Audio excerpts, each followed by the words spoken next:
Sebelumnya kita membahas tentang kekhususan umum umat Nabi Muhammad SAW,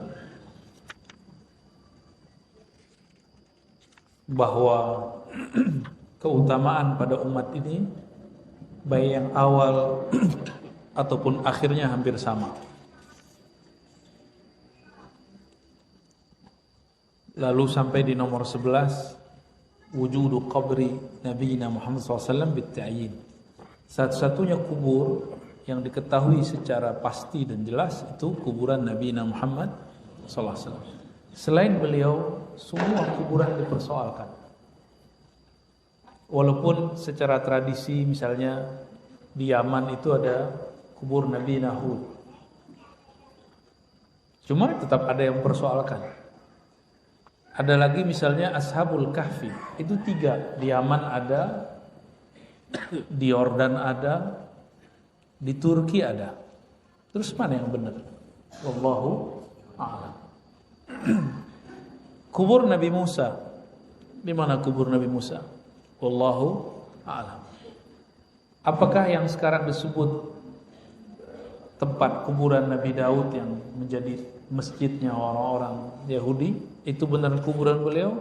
Juga wallahu a'lam. Nah, satu-satunya yang pasti dan tidak ada yang mengingkarinya adalah kuburan Nabi Muhammad SAW. Tiba-tiba kok ada namanya Syekh Albani memfatwakan keluarkan kuburan Nabi dari masjid. Lalu dia tidak pernah lagi mau sholat di Masjid Nabawi karena di masjid itu ada kuburan Nabi Muhammad SAW. Kenapa mereka takut sekali dengan kubur? Ada apa dengan kubur? Oh, ternyata salah faham memahami sunnah, bahwa orang-orang ahli kitab dahulu mereka menjadikan kubur, ittakhadhu qubur anbiya'ihim masajida. Mereka menjadikan kubur-kubur para nabi mereka sebagai tempat sujud. Kubur dulu baru dibangun masjid. Kalau Masjid Nabawi gimana?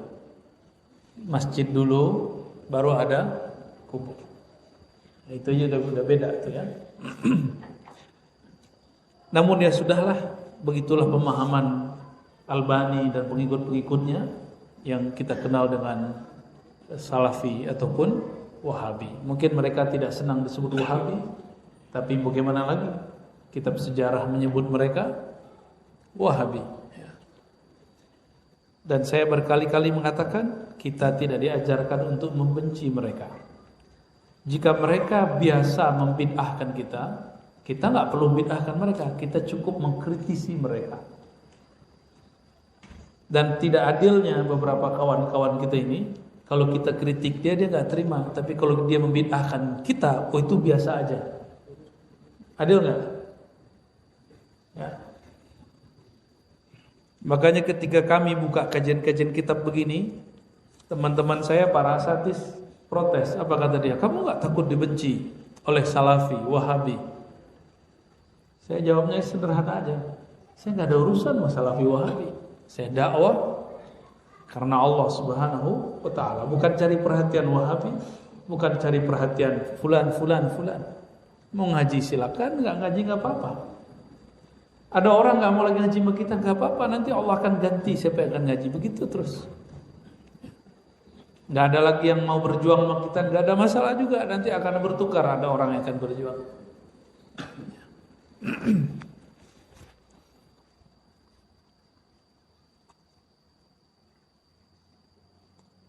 Kita masuk sekarang ke nomor 12. Walaupun tadi sudah baca Al-Fatihah, mari kita baca kembali. Kita kirimkan untuk baginda Nabi Muhammad SAW dan pengarang kitab ini dan guru-guru saya yang mengambil sanad keilmuan dari beliau. Beliaulah Abu Ya Sayyid Muhammad Alawi Al-Maliki Al-Makki. Al-Fatihah. Bismillah. Alhamdulillah alamin. Iyyaka na'budu wa iyyaka nasta'in. Shiratal ladzina an'amta 'alaihim.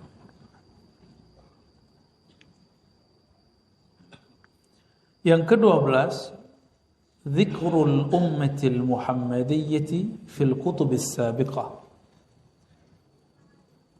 Sebutan umat Nabi Muhammad sallallahu alaihi wasallam dalam kitab-kitab terdahulu. Tentunya ini versi yang diriwayatkan oleh ulama ahli hadis, yang mana mereka bertemu dengan ahli kitab zaman dahulu, ya. Namun dimulai dengan surat Al-Fat ayat 29, surah Al-Fat ayat terakhir. A'udzubillahi minasyaitonir rajim. Muhammadur Rasulullah. Nabi Muhammad itu Rasul Allah. Walladzina ma'ahu, dan orang-orang yang bersamanya. Asyidda'u 'alal kuffar. Asyidda, syadid. Apa arti syadid? Syadid, sangat, maksudnya sangat tegas, bukan sangat keras. Beda nggak? Sangat tegas terhadap al-kuffar, orang-orang yang kuffar. Kuffar jamak daripada kafir, dari kata kafara yakfuru kufran, fahuwa kafirun, kafirun, kaffarun, lalu ada jamaknya kuffar atau kafirun. Di Quran bentuk plural kadang-kadang disebut dengan kata yang salim, kafirun. Ada satu surat namanya surat Al-Kafirun. Orang kafir itu biasa, kafir biasa. Apa beda kuffar dengan kafir? Kalau kuffar, ya, dia agak mirip dengan kafar. Kalau kafar itu satu orang, sangat kafirnya. Kalau kufar, orang-orang yang bisa diartikan dua hal, yang banyak kufurnya, bisa juga diartikan sekelompok orang yang mereka banyak dan mereka itu kafir semua. Gitu. Dan kata kafara berarti tutupan, ya. Atau juga kafara berarti hapus. Di dalam Al-Quran, yukaffir anhum sayyiatihim. Allah mengkafirkan keburukan mereka. Apa arti kafir? Berarti menghapus keburukan mereka. Dalam surat Taghabun, ya. Berarti orang-orang kafir itu orang-orang yang terhapus nur iman dari dalam kalbunya. Itu yang lebih pas terjemahannya. Bukan yang tertutup, ya. Orang-orang yang bersama Nabi Muhammad SAW, asyidda alal kuffar, mereka tegas terhadap orang-orang kafir, bukan kasar. Bedakan kasar dengan tegas. Ruhama ubainahum, dan mereka saling menyayangi antara mereka. Ruhama bainahum.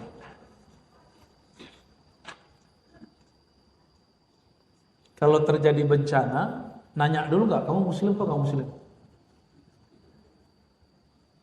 Kalau orang kena bencana, hukum yang berlaku di situ bukan hukum iman, hukum din, tapi yang berlaku di situ namanya hukum insaniyah. Apa arti terjemahan insaniyah? Kemanusiaan, humanisme. Guru kami Al-Habib Ali Al-Jufri punya buku Al-Insaniyah Qabla Tadayyun, sisi kemanusiaan sebelum sikap beragama. Bedakan agama dengan sikap beragama. Dulu ada seorang kiai saya, kiai guru kita, dia menentang Habib Ali Al-Jufri karena gak ngerti istilah insaniyah dan tadayyun. Apa-apa nih, waktu gak kuliah, tapi punya sanad. Saya ingetin, malah habis itu ngundang, habis itu malah nyerang saya. Ya. Tapi gak apa-apa, ya. Al-insaniyah, kemanusiaan sebelum sikap beragama. Kenapa? Al-insaniyah hiya haqiqatuddin. Sisi kemanusiaan itu sebenarnya inti beragama. Jadi inti beragama itu sisi menjadikan orang benar-benar manusia. Itu inti manusia, inti daripada beragama. Jadi kalau boleh disebut ad-din qabla tadayyun. Ad-din di situ yaitu insaniyah. Hakikat agama sebelum sikap beragama. Tadayun ini juga boleh artikan simbol agama. Jadi kita agak sedikit sedih dengan berita-berita kemarin yang dilebih-lebihkan masalah ya bantuan beda agama. Udah kasih aja ya. Dan kita menyarankan kalau ngasih bantuan gak usahlah pakai label-label. Ya, label masjid kah, label apa? Apalagi label agama sebelah, jangan usah. Katanya mau tulus, mau ikhlas. Cuma mohon difahami, kalau lembaga zakat itu perlu menyebutkan simbol-simbol. Karena mereka mau laporan kepada donaturnya. Gitu, ya. Akhirnya perang bendera, perang merek kemarin. Tapi saya memahaminya bukan perang, kita artikan itu fastabikul khairat, ya, berlomba-lomba dalam kebaikan. Tarahum ruk'an sujada. Engkau melihat mereka, umat Nabi Muhammad, orang-orang yang bersama Nabi Muhammad, ruk'a, mereka banyak sujudnya. Sujada, mereka doyan sujud. Untuk apa mereka ruku sujud? Yabtaghuna fadlan minallahi wa ridwana. Mereka hanya mencari fadlan, anugerah dari Allah, wa ridwana, dan keridhaannya. Ulama kita mengartikan ini dengan ilahi anta maksudi wa ridhaka matlubi, artinya sama. Allah kalau sudah ridho, apa aja maunya hamba dikasih nggak? Karena maunya hamba itu maunya Allah. Maunya hamba, yang membuat si hamba itu mau Allah juga. Itu ridho. Ya. Maka ridho itu boleh diartikan menerima kehendak kekasih, suka ataupun tidak suka. Itu disebut dengan ridho. Menikmati takdir yang buruk seperti takdir yang baik. Itu kalau belum ngalami nggak bisa Pak, nggak bisa cerita tuh. Alamin aja dulu ya. Teorinya sih gampang ya. Raditu billahi robba, aku ridho kepada Allah sebagai Rabbku. Coba aja tuh. Robba, apa arti Rabb? Arti harfiah dari Rabb itu pemilik. Aku ridha menerima Allah sebagai pemilikku. Kalau kita benar yang milikinya Allah, maka harus terima apa saja. Jika suatu saat nyawa kita diambil Allah juga harus terima. Gitu. Itu namanya ridha kepada Allah.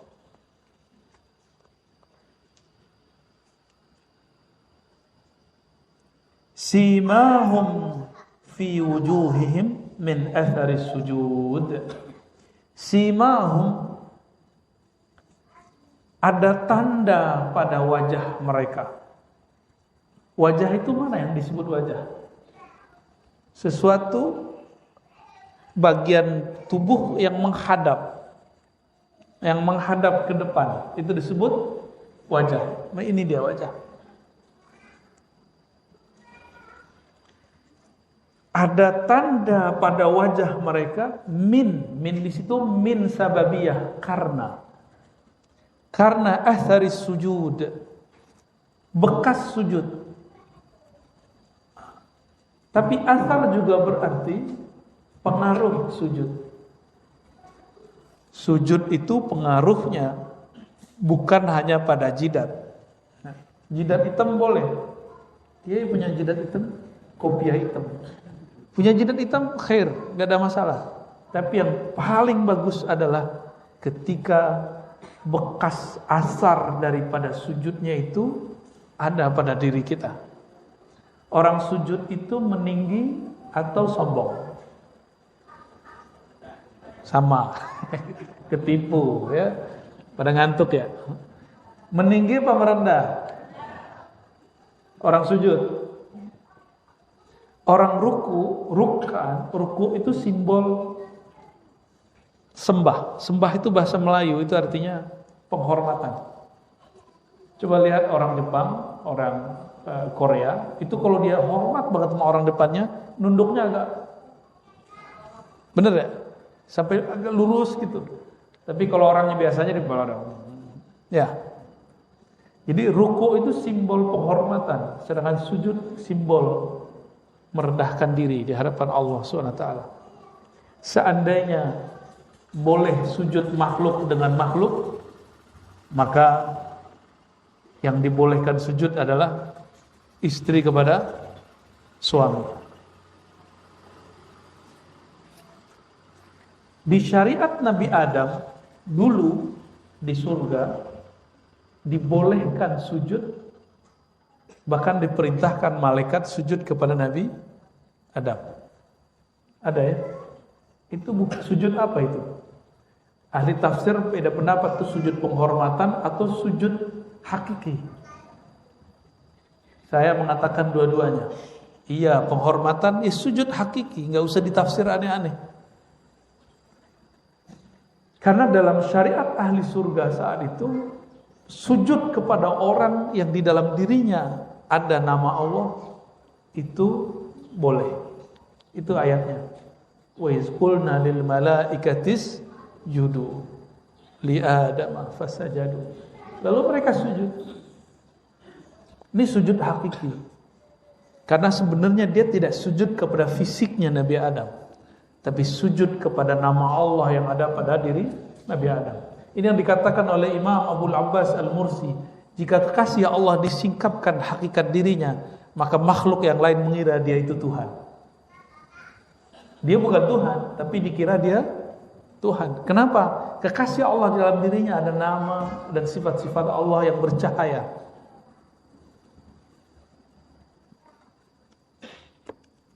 Yang ngomong Imam siapa? Abul Abbas Al-Mursi, guru daripada Ibn Athaillah Sekandari, pengarang hikam. Itu punya guru namanya Mursi, Abul Abbas Al-Mursi. Jika seorang kekasih Allah dibuka isi hatinya, dibuka hakikat dirinya, maka yang muncul adalah nama-nama dan sifat-sifat Allah. Orang ngira dia itu Allah. Oleh karena itu jangan heran menghormati ulama yang wali Allah itu wajib. Ya, wajib. Nah, siapa yang menghormati ulama, dia sedang melanggengkan apa yang amalannya para malaikat. Jadi malaikat itu amalnya amal hakikat. Amalnya amal hakikat.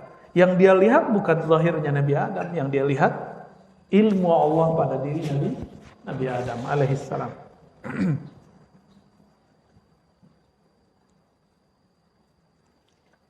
Kita kalau sujud ngarah ke mana? Ka'bah. Di depan kita Ka'bah. Emang nyembah Ka'bah? Enggak kan? Enggak ya? Kita enggak nyembah Ka'bah. Tapi zahirnya kepala kita sujud di depan Ka'bah. Itu juga alasannya Nabi kemudian menyarankan umatnya, la tasubbu alihatahum. Jangan mencaci maki Tuhan-Tuhan atau simbol-simbol agama lain. Salib, gereja, wihara, kitab suci mereka, itu nggak boleh dicaci, Pak. Itu Nabi yang ngomong, la tasubbu alihatahum fayasubbukum atau fayasubbu ilahakum. Gimana caranya menghujat Tuhan? Gampang, hujat aja Tuhan mereka, nanti mereka menghujat Tuhan kita. Jadi saya tidak memperkenankan nih jamaah nih, teman-teman semua ngomongin salib. Biarin, itu urusan Nabi Isa nanti.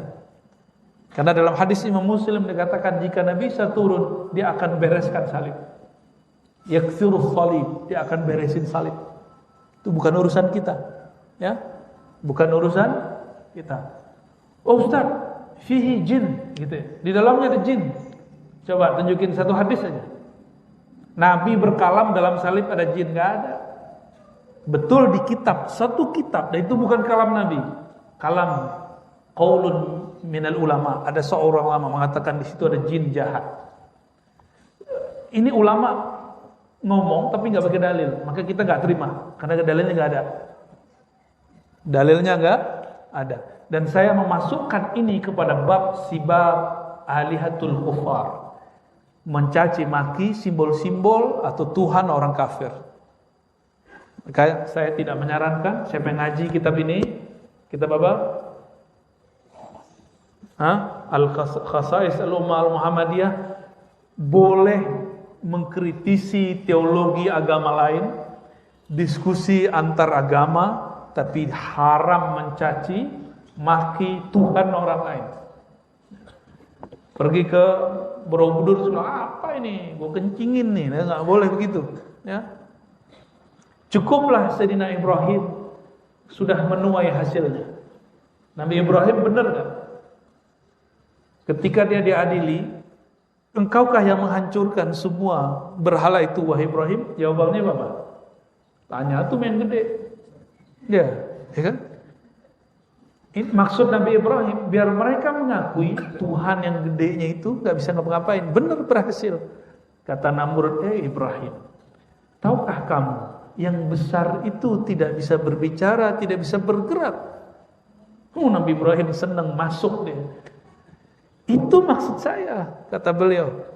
Jika engkau tahu bahwa patung tidak dapat bergerak, tidak dapat menyelamatkan dirinya sendiri, itu ngapain disembah? Kalah orang kafir?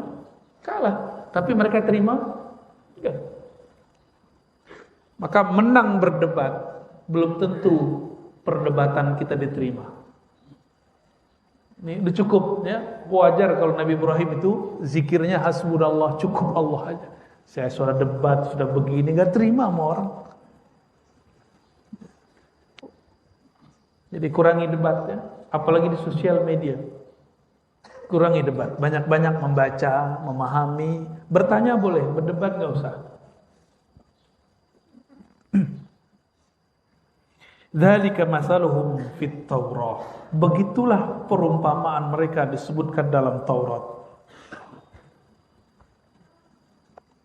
Wa masaluhum fil Injil, begitu juga dalam kitab Injil.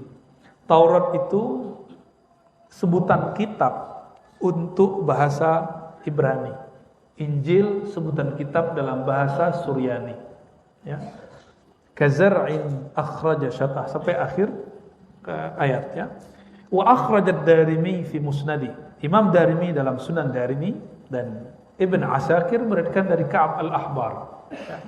Ka'ab al-Ahbar ini orang yang masuk Islam setelah Nabi wafat.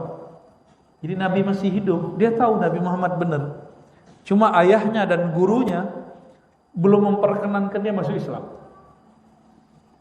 Jadi Ka'ab ini pernah cerita, Ka'ab al-Ahbar, dia hafal kitab-kitab terdahulu.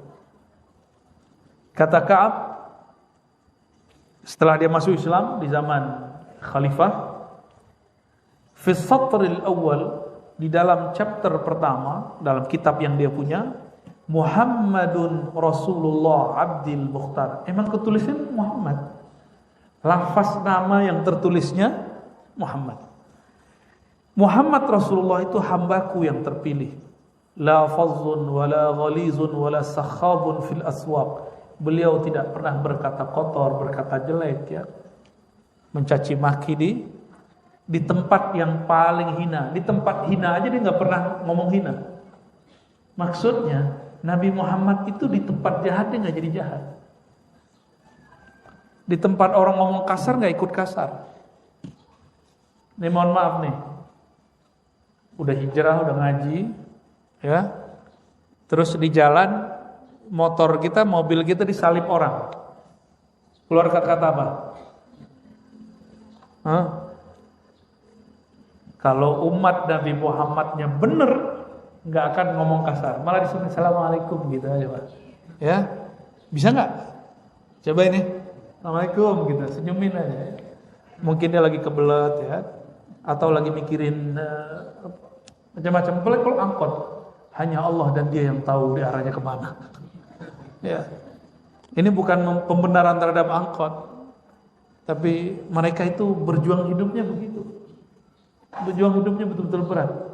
Ya, apalagi kawan-kawan kita yang di dunia perhubungan ini ya, Gojek, apalagi Grab, apa namanya lagi, Maxim. Jadi kalau mereka nyalip kita nggak usah dibentak, biarin aja udah. Ya. La yajzi bisayyi'ati sayyi'ata, tidak pernah membalas keburukan dengan keburukan yang sama. Terus kok ada orang ngomong, ya, saya kalau ada orang buat baik pasti saya lebih baik, kalau yang jahat pasti saya lebih jahat. Itu separuh iblis namanya. Kalau di dalamnya ada nur Nabi Muhammad SAW, dibalas. Kalau orang jahat sama kita kirimin Fatihah. Bukannya malah kemudian mengirim pakai Hizib Nasr, nggak usah. Baca Hizib Nasr dulu lah. Hizib Nasr itu untuk perang, betul-betul head to head. Lah kok dibaca untuk sesama Muslim?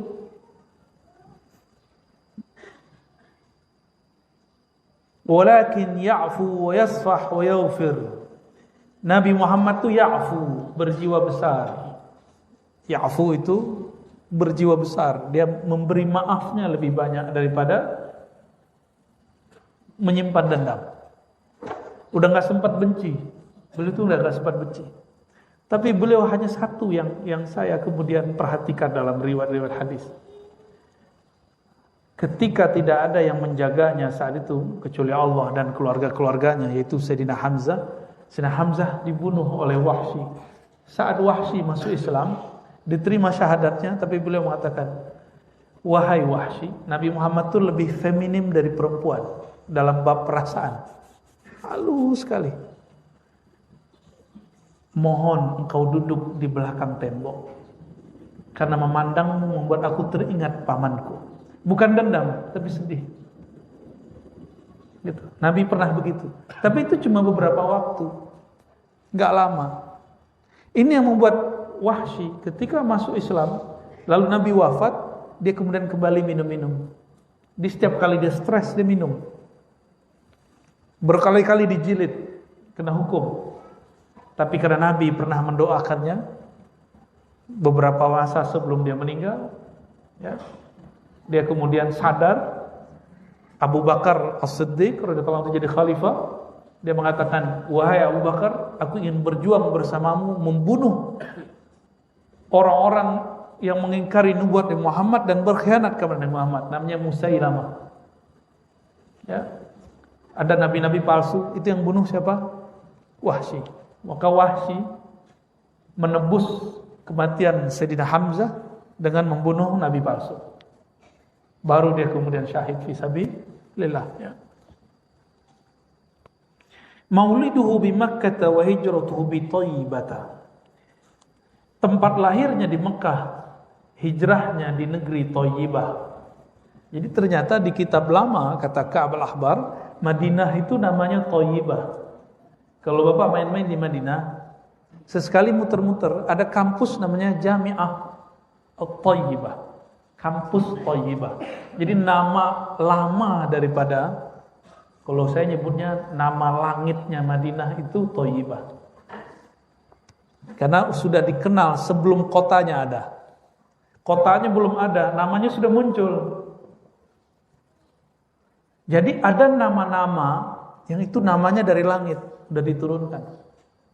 Maka jangan heran, ya, salah satu ya nama-nama rohani itu berkaitan dengan tempat-tempat, ya.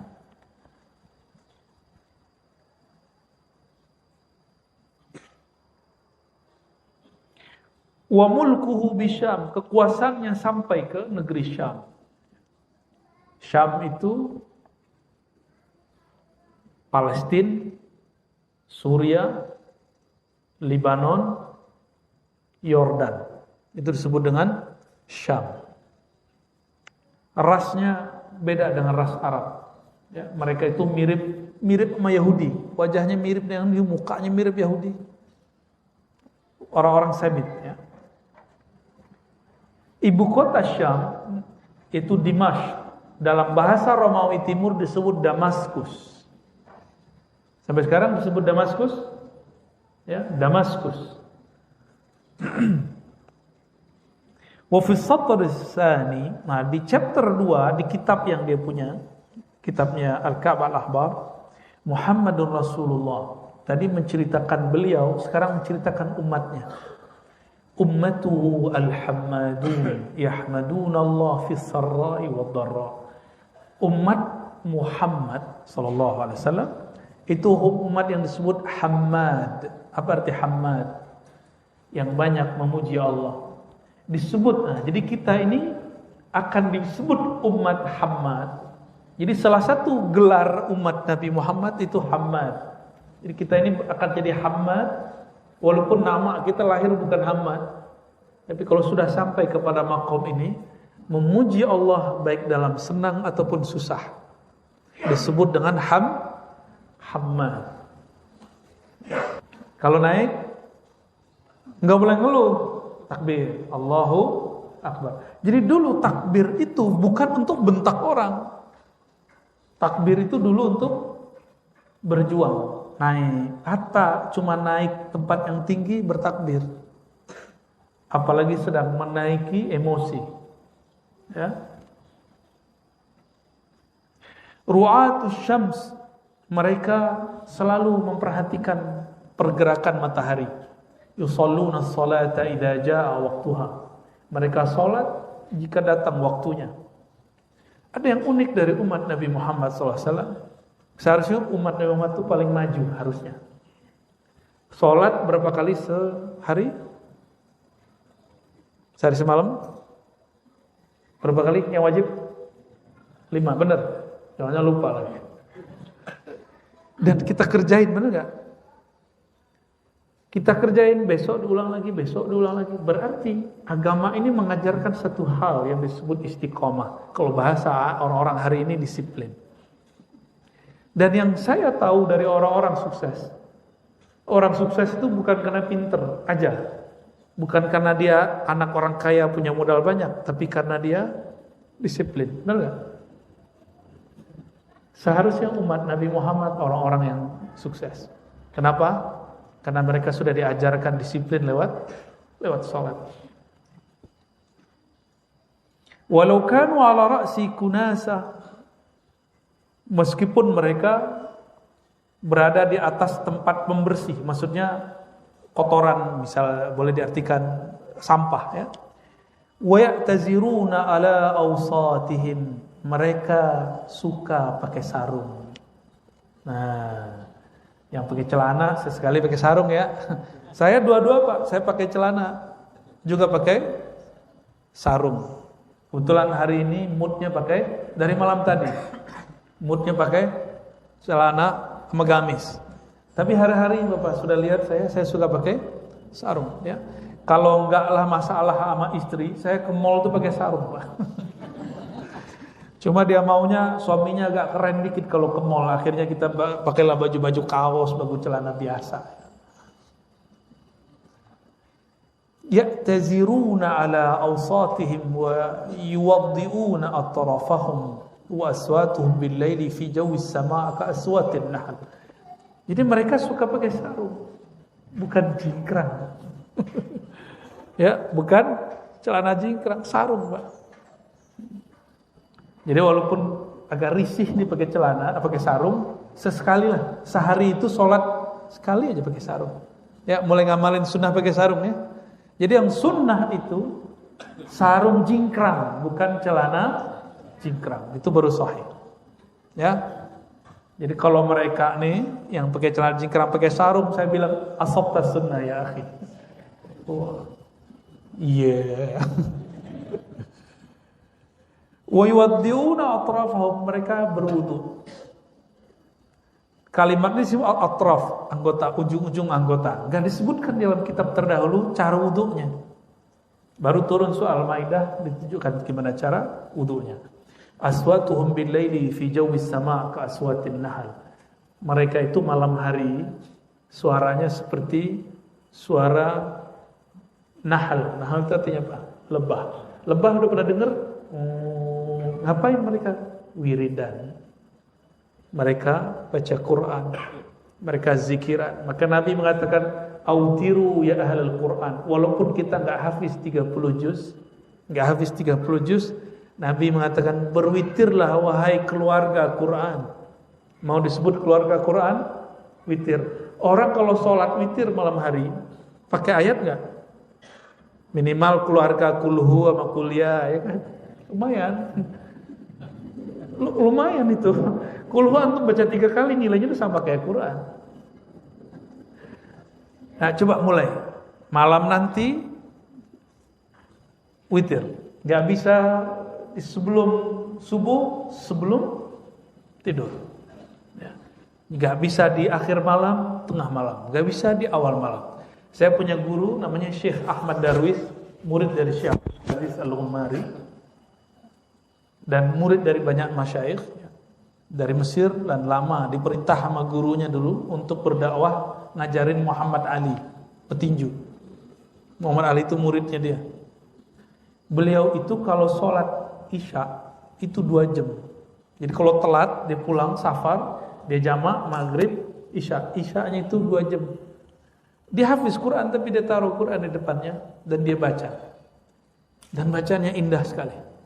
Seperti yang disebut di teks ini. Bacanya fasih, murotalnya bagus. 2 jam. Saya dulu zaman-zaman itu kalau baca buku, baca kitab, masih lihat handphone. Habis dia sholat, dia ajarin saya. Kamu itu kalau baca, belajar, jangan ada pengganggu seperti handphone. Nah, yang saya kenang dari beliau ya.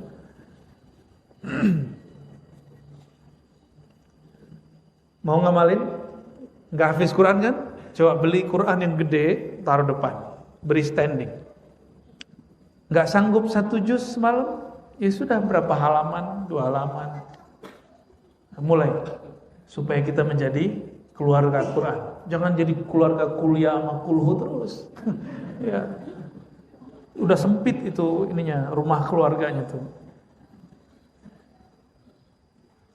Wa fi riwayatin ukhra inda Darimi wa Ibn Sa'ad wa Ibn Asakir ziyadatun, ya. Di riwayat Imam Darimi, Ibnu Sa'ad, Ibn Asakir ada tambahan. Yasuffuna fi salatihim kama yasuffuna fi qitalihim. Mereka bersaf-saf dalam salat seperti mereka bersaf-saf ketika perang. Di teks lain seperti malaikat bersaf. Nah, ini yang benar itu yang malaikat ya. Jadi kalau kita sholat itu bersaf. Di langit malaikat juga sedang bersaf-saf. Dawiyuhum fi masajidihim kadawin nahli yusma'u munadihim fi jawis sama. Artinya sama dengan tadi, suaranya seperti suara lebah.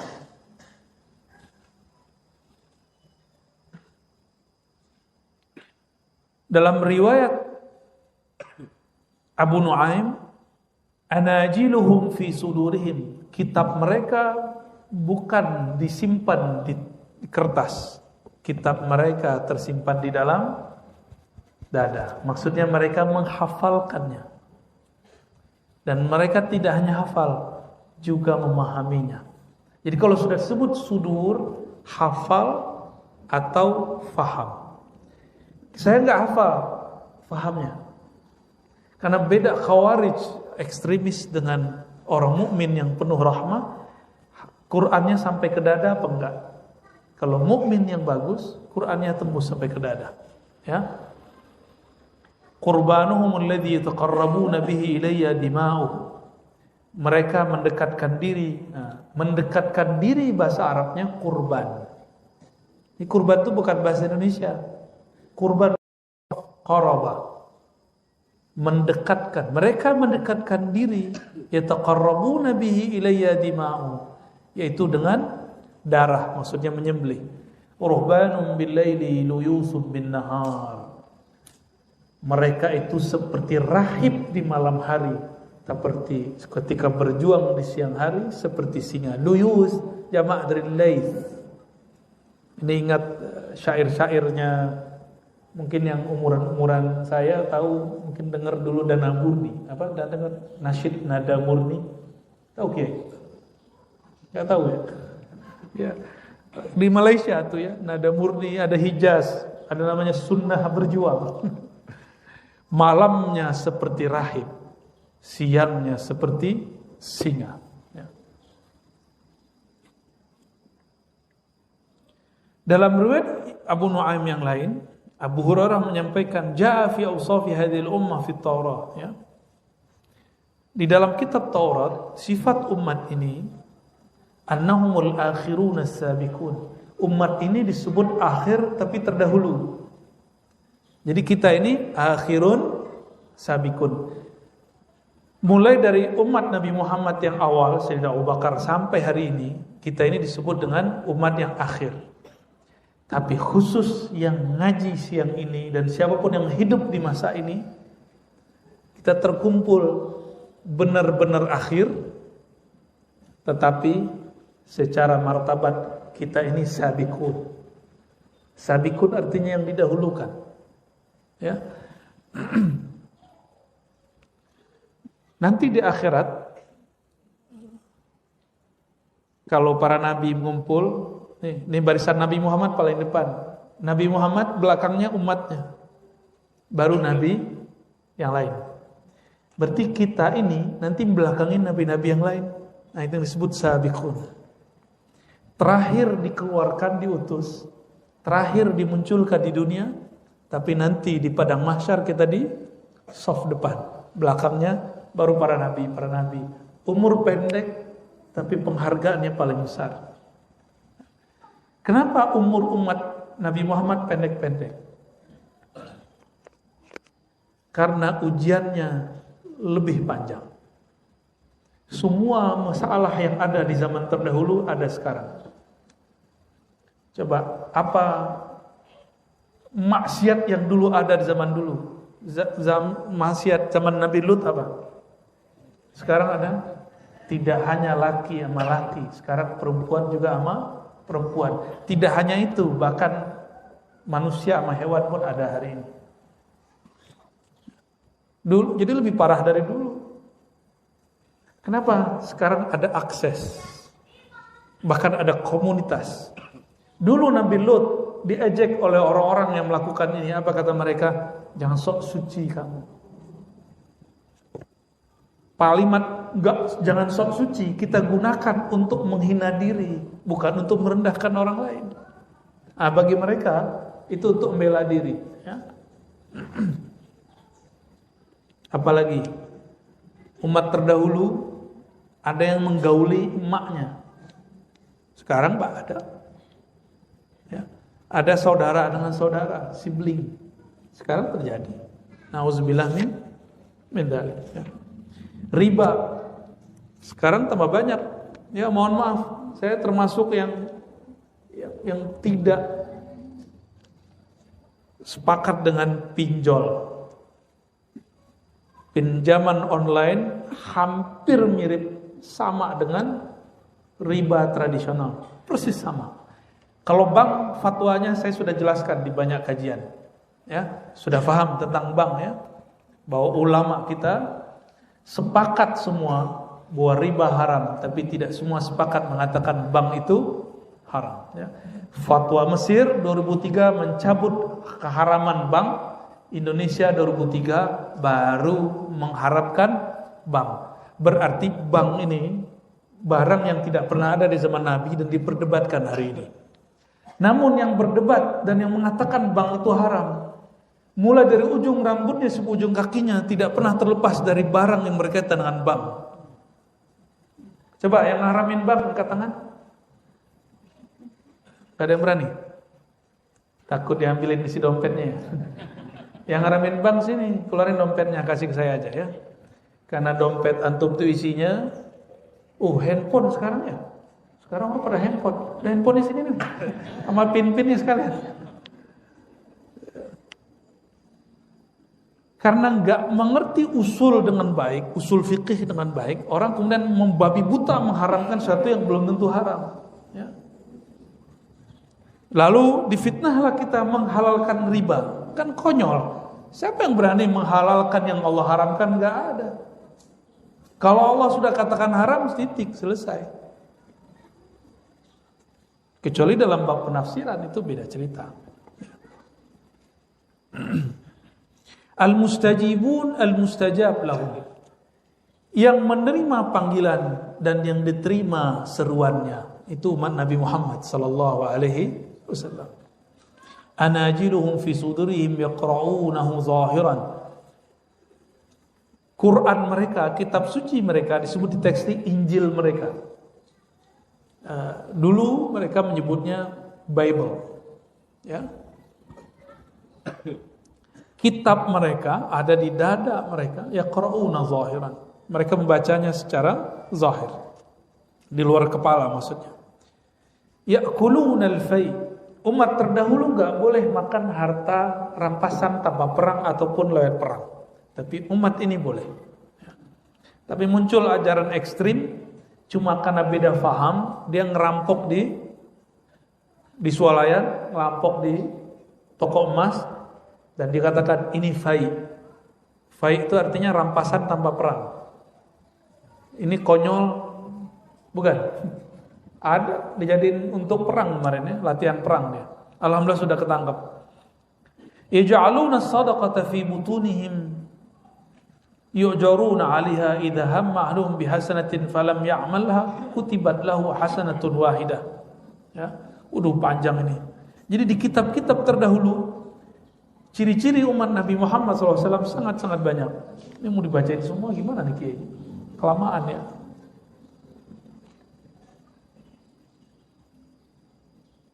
Kita ringkas saja ya. Umat Nabi Muhammad jika menginginkan satu kebaikan, dia tidak lakukan, dapat pahala satu. Hasanah, kebaikan satu. Jadi pahala itu bahasa Sanskerta, terjemahan aslinya bukan pahala. Hasanah itu artinya balasan kebaikan. Balasan kebaikan. Yu'taunal ilmal awwal wal akhir. Mereka diberikan ilmu terdahulu dan sekarang. Maka meskipun umat Nabi Muhammad umurnya pendek, tapi semua teknologi yang maju sekarang, benar gak? Ini udah puncak, Pak. Handphone yang antum pegang hari ini, itu sudah salah satu puncak dari peradaban yang ada. Udah nih tinggal turun. Udah begini sudah. Gak tahu kapan bertahan lamanya ini peradaban satelit ini. Kita nggak tahu sampai kapan. Siapa tahu nanti akan turun dan kita nggak tahu kapan itu. Orang tinggal di Ukraina, dia sadar nggak? Dia nyadar nggak ketika tiba-tiba perang? Nggak nyadar kan? Tiba-tiba perang. Di mana lagi yang perang? Teman kita di Suriah lagi pesta, tahu-tahu di ujung sono ada yang lagi ngebom. Masih ingat Gaddafi? Mereka hidup sudah makmur. Tiba-tiba ada sekelompok orang yang ingin menghancurkan kedamaian. Alasannya berjihad. Penjahat semua. Dan sampai hari ini negaranya amburadul. Gak beres sampai hari ini. Untung Allah masih selamatkan Mesir. Mesir hampir hancur. Hampir hancur.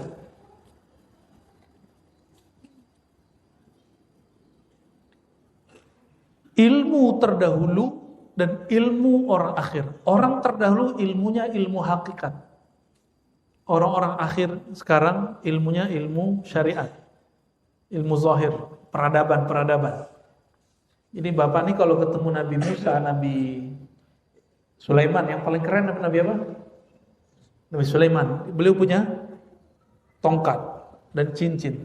Cincin itu yang membuat jin semuanya tunduk sama beliau. Ya. Nabi Allah Sulaiman itu kalau ngeliat handphone antum itu minta ya. Nih canda guru kita begitu. Lebih canggih soalnya, nggak perlu manggil angin, jadi datang. Ya. Tapi coba lihat, kita kalau mau transaksi pakai kode nggak? Pakai nama, pakai akun, bener ya? Harus ada pulsanya, harus terkoneksi, sama. Itu bab zahir. Kalau ingin punya rekening batin, harus punya akun batin. Harus punya tabungan batin. Harus punya akses jaringan kepada Allah yang maha batin. Baru rekening batinnya gak habis-habis. Semakin dia ngasih, memberi, semakin nambah. Itu yang disebut ilmul awal wal akhir. Ilmu orang terdahulu dan sekarang. Coba bayangin, Nabi Adam ketemu istrinya. Siapa nama istrinya? Sayyidatuna Hawa, gimana caranya nggak ada handphone, nggak ada GPS? Neng, kamu di mana neng? Kan nggak ada sama sekali. Pakai apa? Pakai ilmu. Inilah ilmu yang digunakan oleh beliau. Tapi kalau guru-guru kita dulu macam-macam cara jelasinnya. Wah, kalau nggak ada ilmu al-batin itu di kolbunya, nggak bisa ketemu Pak. Orang dunia seluas ini.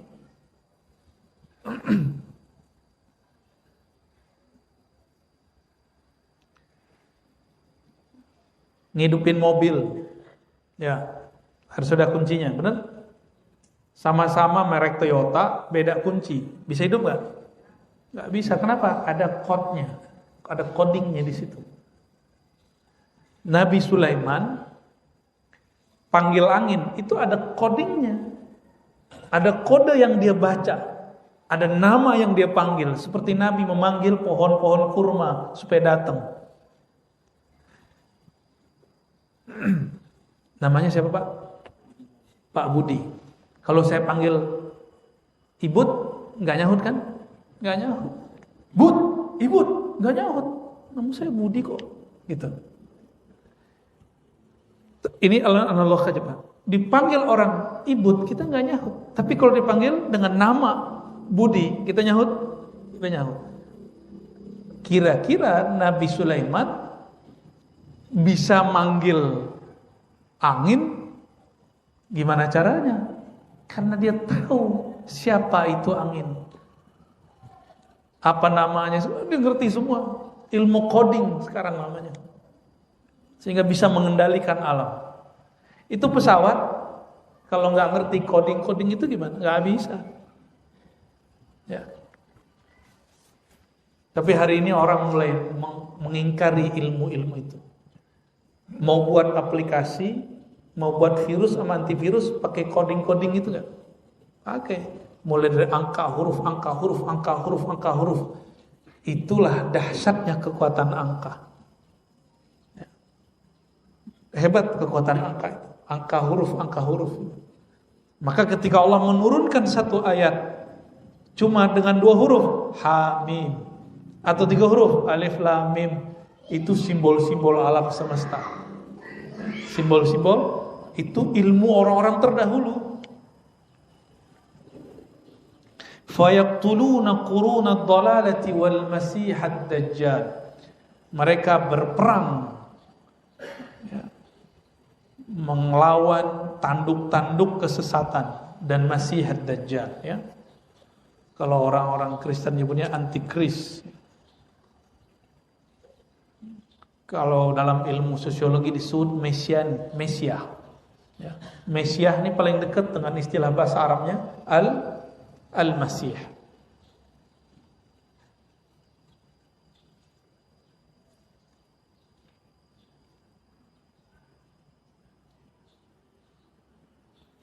Ini sebutan yang ada di kitab. Ini ada nggak sifat itu di kitab, Pak? Yang barusan dibaca itu.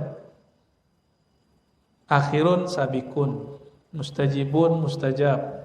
Ya, Qur'annya di dada mereka, meskipun kulhu sama kul ya. Ini ada lagi nih. Mungkin bagian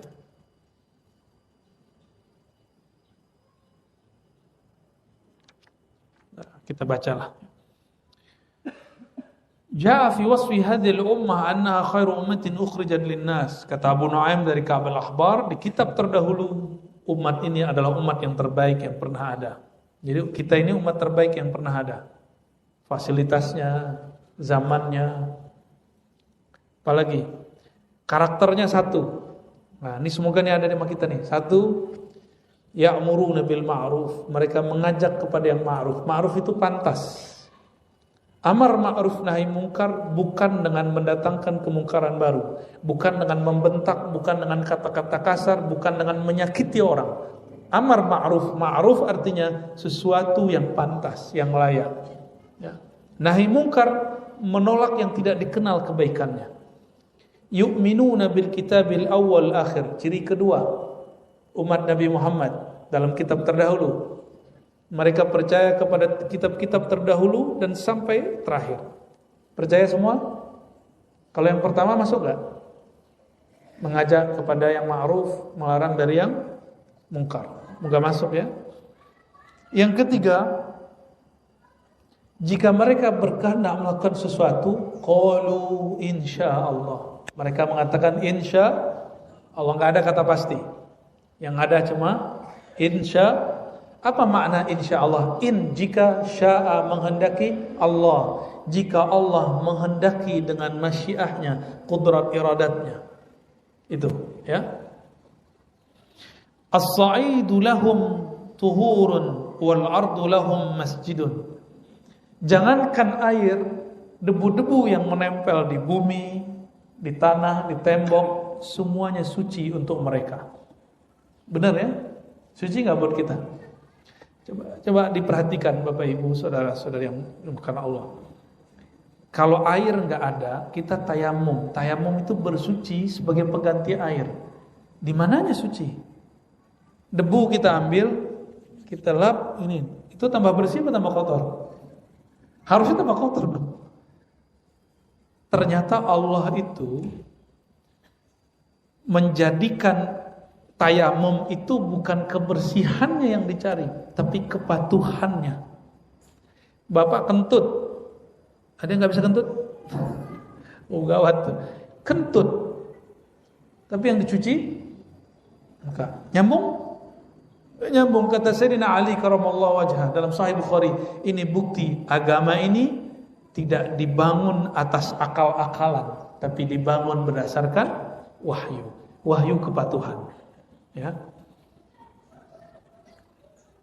Wal ardu lahum masjidun. Hamparan bumi bagi umat Nabi Muhammad boleh dijadikan tempat sholat.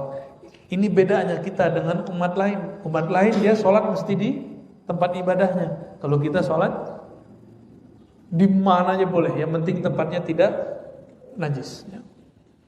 Bahkan Nabi Muhammad SAW pernah sholat di kandang domba. Jadi dia bersihkan sedikit kira-kira nggak ada kotorannya, itu tempat bau dan beliau sholat di situ. Gimana? Udah begitu belum? Belum ya? Bumi hamparan menjadi tempat sujud. Gimana Pak? Belum ya? Wal ardu lahum masjidun ghurrun muhajjalun min atharil wudu. Mereka ini terang anggota tubuhnya karena bekas wudu. Nah, ini yang bisa lihat ahli ma'rifat. Tapi secara zahir, ciri-ciri ahli wudu, mereka suka bersih. Ahli wudu itu bukan orang yang wudunya lama. Wudu lama itu berarti kena setan, namanya walhan.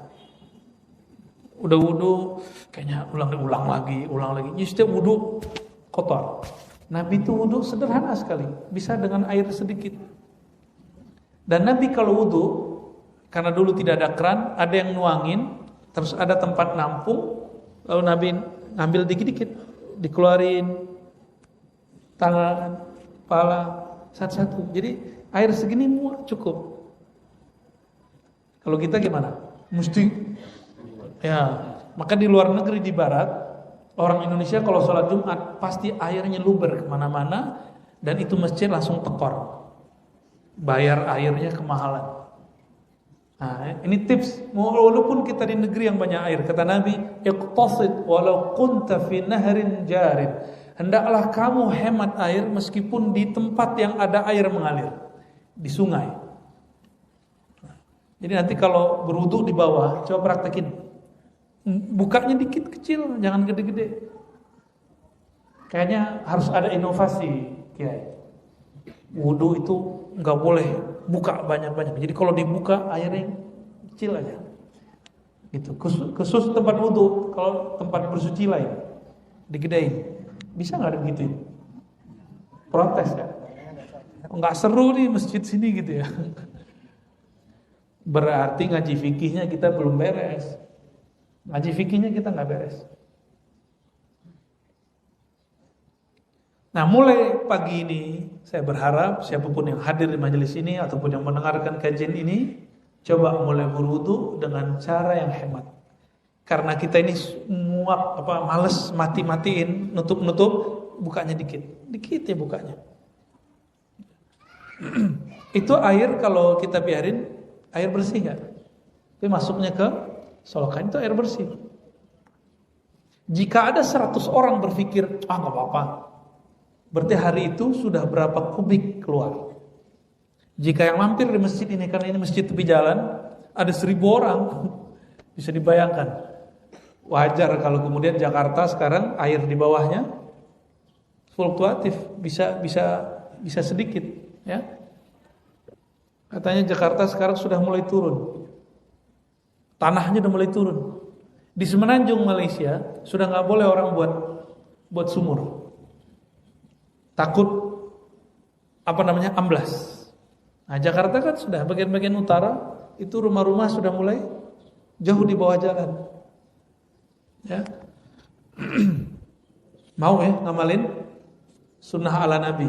Cuma Nabi kalau wudu kan enak Pak. Nabi kalau wudu bekas wudunya direbutin orang. Masih ingat riwayatnya? Ada yang minum, ada yang cuma. Jadi kalau nggak dapat, mereka ambil tangan sahabat yang dapat terus mereka usap-usap ke mukanya.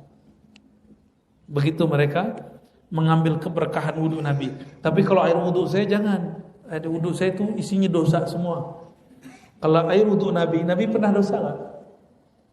Pernah iri? Pernah dengki? Bahkan Nabi ketika syahwat pun syahwatnya dengan rohaninya, bukan dengan syahwat kebinatangan seperti kita. Maka Nabi Muhammad SAW ketika beliau berwudu, itu nur dibilas dengan nur. Maka itu tetes airnya itu cahaya semua. Maka sahabat itu membolehkan selalu meminta air ini, air wudu. Ada seorang sahabat datang dibawa oleh kakaknya, dia masih kecil, sakit kepala. Nabi wudu, bekas wudunya Nabi percikin. Semenjak saat itu dia nggak pernah sakit kepala lagi, dan kepala yang dipegang itu nggak pernah beruban. Itu mukjizat tangan baginda Nabi Muhammad SAW. Jadi Nabi kalau mercikin begitu, itu yang hilang kepalanya pas sakitnya. Berarti penyakit ini makhluk. Ketika Nabi usir dengan cara begitu, dia malu untuk datang kembali. Jadi penyakit itu makhluk. Penyakit makhluk, sehat makhluk semua itu. Nah, ketika Nabi begini, itu simbol beliau mengusir makhluk yang bernama penyakit dari tubuh orang itu. Ini sahabat udah nggak pernah lagi sampai tuanya nggak pernah sakit kepala. Makanya dia nggak jarang, udah nggak berubah. Beda sama kita ya. Selama ini mohon maaf, ini perspektif kedokteran, penyakit itu mungkin gejala psikis, fisik misalnya. Sekarang sudah mulai ada kesadaran faktornya dipicu oleh psikis. Tapi dalam ilmu kerohanian, ilmu akidah, penyakit itu makhluk. Tubuh ini jauhar, jisim, dan di situ ada sifat dan arad. Arad itu sesuatu yang nempel pada zat. Penyakit itu sesuatu yang nempel. Nah, Nabi ketika usir, dia nggak mau berani, dia balik. Itu Nabi Muhammad. Di zaman Imam Ahmad, ada seorang laki-laki datang ke Rasulullah, bapak-bapak mengatakan, wahai Rasulullah, putriku kesurupan. Wahai Ahmad, ya, Imam Ahmad, ya Aba Abdullah Ahmad bin Hanbal, putriku kesurupan. Lalu Imam Ahmad kasih sendalnya, saya lagi sibuk bantuin ibu saya nih, sendal coba giniin ke kepalanya, bukan digemplang Pak, gini dong. Benar dia pulang, cuma dipukul sedikit di kepala si putri yang sedang kesurupan, dia langsung sembuh. Tahun 241 Imam Ahmad meninggal, perempuan itu kembali kesurupan. Karena penyakit kesurupannya belum hilang. Dia cuma pergi sebentar menghormati Imam Ahmad bin Hanbal. Ketika diruqyah penyakitnya ditanya, kamu kenapa tidak takut lagi dengan sendal Imam Ahmad? Apa jawaban si jinnya? Si Ahmad sudah meninggal. Kalau Nabi Muhammad pernah meninggal gak? Secara fisik beliau meninggal, tapi ruhnya kita salamin balik. Ya. Udah lewat jam 9 nih. Ini penting, kita lanjut aja. Ummatun marhumatun du'afa. Mereka umat yang disayangi, mereka umat yang lemah. Betul kita lemah ya.